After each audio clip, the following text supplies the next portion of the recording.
biraase bufaa humni keenya dhabu gooftaa keeritti see bufaa antoo immoonee otuu mootolee argitaa gooftaa gaariin dhiisiini goskoolaa dhufuun daabotaa.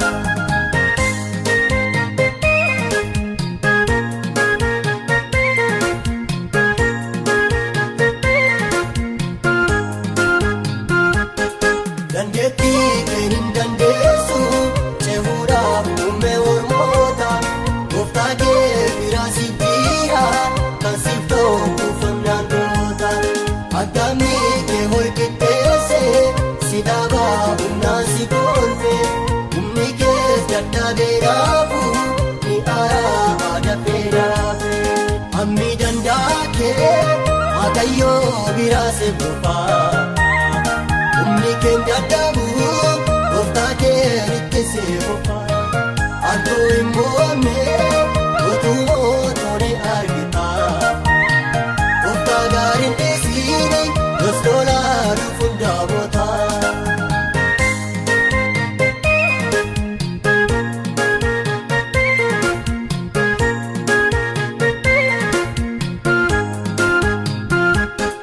Harkasaa cimsee si dhaabaa sinkooduu nama gataama warra waamen qaalessiine sobamee dhuunfaa dhuguma joobirrii kattaa haaraa'u yerootii garaa yerootti siif kan ta'u humni gargaarsa aangooniis kan Waaqayyooti hammi danda'a kee Waaqayyoo biraase bufaa.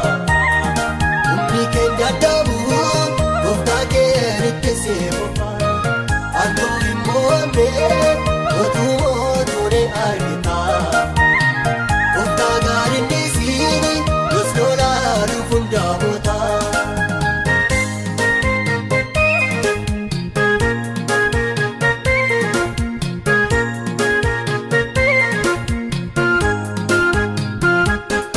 Baroota keessaa dhufame danda'uu kee lallaafisa abdii keessa guutachiisu faallaa kee jira mormeensa gara Waaqayyoo ilaali dandeettii keessa harka jira karaa tokko sin qaanessu cimsee humna si gargaara hammi danda'a kee Waaqayyoo biraase bufaa.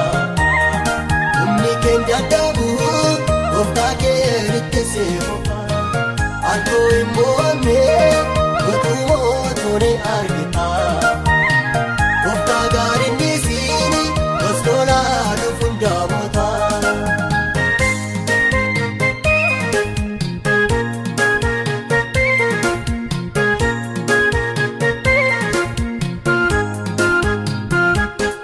Lolli guddaan yoo sitti dhufe humna kee lolitti dhiibame ayyaanni isaa siif kennama jireenyi keessaan dhiibame dadhabuuf abdii kutaachuun amantiif faallaa sin goone lolatti yemmuu bobbaatu gooftaatu lola yaaddaa'e hammi danda'a kee Waaqayyoo biraase bufaa.